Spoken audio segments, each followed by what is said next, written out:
Dime tu verdad, me olvidé lo que estás pasando. Tú no sabes cómo estoy sufriendo, yo te lo tengo que decir. Cuéntame, tu despedida para mí fue dura. Será que te llevo a la luna y yo no supe hacerlo así. Te estaba buscando por la calle gritando, eso me está matando. Oh no, te estaba buscando por la calle gritando, como un loco tomando. Es que yo sin ti y tú sin mí, y me llevo el deseo.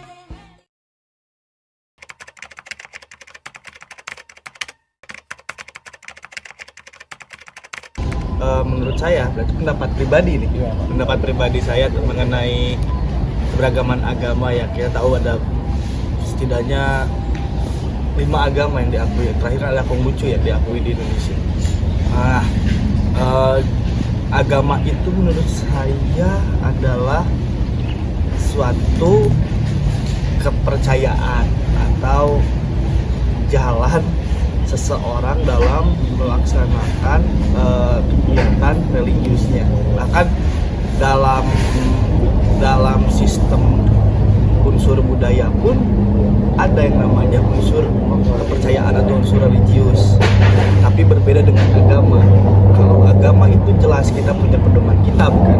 Nah ya, jadi kita perspektifnya kita membahas agama saja berarti ya, membahas agama yang diakui di Indonesia, yaitu beberapa agama. Saya sendiri Muslim dan saya melaksanakan kegiatan spiritual dan ritual seperti sholat, ada juga berpuasa dan lain sebagainya.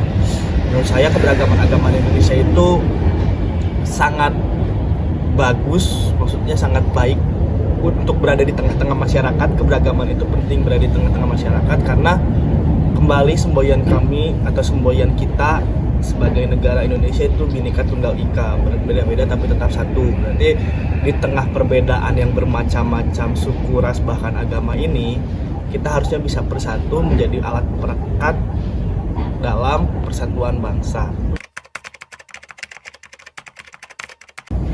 Seiring dengan hal tersebut ya, yang ditanyakan tentang bagaimana keragaman budaya di Indonesia gitu ya. Di sini kaitannya jadi lingkar dari kehidupan jadi tadi ya, manusia, alam, budaya, hasil karya. Nah, agama ini adalah sebuah patokan gitu loh, patokan daripada nih bagaimana dengan alam diatur dengan agama, bagaimana dengan manusia diatur dengan agama. Jadi agama adalah sebuah tolak ukur gitu.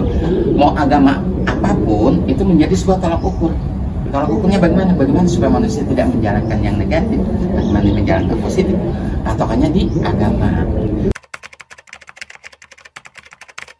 Keberagaman agama Indonesia. Jadi kita harus mulai dari awalnya Indonesia berdiri dari kerajaan-kerajaan ya. Jadi dulu zaman dahulu kala itu waktu zaman kerajaan Indonesia itu agama cuma Hindu, Buddha, dan animisme. Nah, masuklah Islam pertama kali di Aceh. Datanglah orang-orang dari Jazirah Arab, dari Baghdad ke Aceh, lewat pelabuhan yang namanya di Pasir, pelabuhan Pasir, daerah pesisir Sumawe. Tujuan mereka yang ke Aceh itu berdagang, kerjasama melalui Sultan Aceh, berdagang, juga dengan petani orang Cina berdagang. Nah, lambat laun setelah mereka berdagang, jual beli rempah-rempah, segala macam kebutuhan mereka, sistem barter, sambil menyebarkan agama Islam. Masuklah Islam di Aceh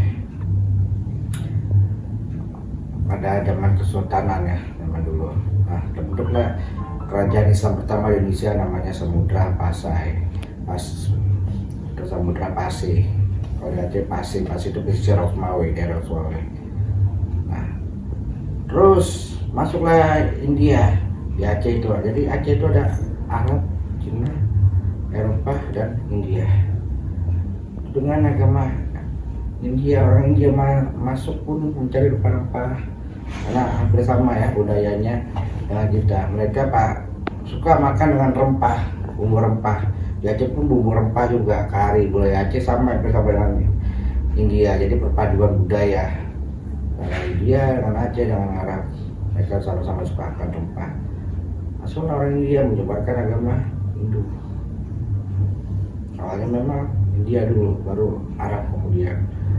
Nah, masuklah Islam, terus masuklah Kristen segala macam. Nah, mungkin di Aceh disebarkan mungkin dengan orang Portugis.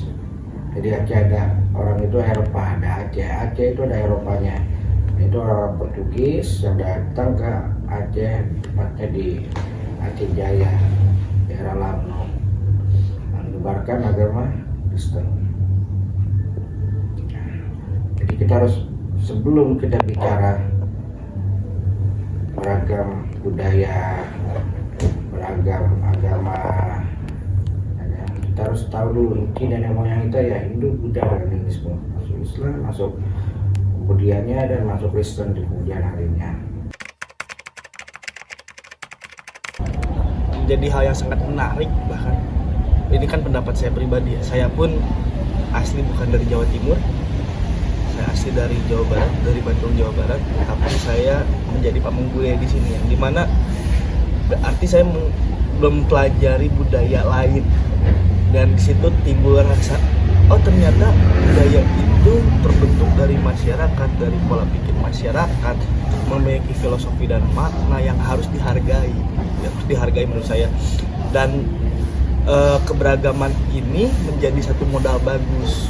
Kenapa? Karena dalam budaya ini ketika kita promosikan bisa menjadi jati diri bangsa, bisa menjadi nilai jual bangsa kepada mata dunia. Bahkan kita dengan keragaman budayanya, dengan seni, tradisi, dan lain sebagainya, kita ini kaya. Kita ini harusnya memperkenalkan Indonesia itu bisa alatnya itu budaya.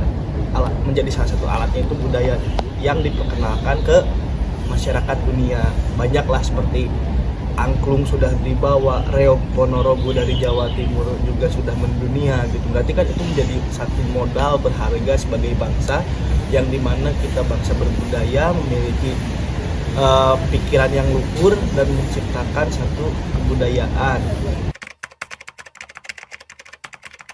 Seberapa penting itu? Kalau menurut saya sangat penting keberagaman budaya Indonesia itu, karena kalau kita sendiri sebagai masyarakat Indonesia tidak begitu sangat penting budaya yang berbagai macam dari seni budaya Indonesia ini, maka budaya kita akan diambil orang asing, negara lain. Kenapa? Karena budaya Indonesia ini sangat kaya dan disenangi oleh masyarakat atau negara lain. Contoh negara Malaysia, ada beberapa seni budaya kita yang kita lengah sehingga mereka mengaku itu menjadi budaya seninya mereka. Padahal perpindahan atau transmigrasi masyarakat yang ada di Indonesia itu yang membuat mereka untuk membuka peluang menjadi budayanya negara Malaysia. Nah, contohnya misalnya dulu mau diakuinya kita tari piring. Nah, kenapa? Karena banyak orang Minang ke sana transmigrasi, pindah karena untuk usaha dengan budaya nasi, makanan khas ya, itu kan budaya seni, itu seni budaya melalui UMKM-nya. Nah, makanan khas, maka orang Minang itu menganggap dia itu udah tinggal di sana dan menjadi warga negara sana Malaysia. Nah, budaya mereka kembangkan, maka itulah mereka anggap Malaysia itu seni budaya mereka. Kenapa saya bilang begitu? Supaya buat yang muda-muda sebagai kamu yang mahasiswa, perjuangkanlah budayanya Indonesia atau seni budaya yang beragam sangat banyak di Indonesia ini melalui apa? Pengembangan melalui misalnya online, live, terus pertunjukan seni, terus kutipan-kutipan seperti apa, melalui kegiatan-kegiatan yang mengandung unsur masyarakat, mengenalkan apa budayanya, informasi yang harus kita bawakan ke tengah masyarakat, baik di mancanegara maupun di Indonesia. Terutama biasanya kalau orang pedalaman, orang daerah itu masih mencintai budayanya, tapi begitu masuknya pengaruh luar, yang akan terkikis akan perlahan-lahan, sehingga tidak adanya cinta dengan seni budayanya Indonesia itu, sehingga sangat terlalu penting dan sangat terlalu penting ya untuk tidak dihilangkannya seni budaya yang beragam aneka ya di Indonesia ini. Kekayaan itu yang membuat kita akan dikenal di mancanegara.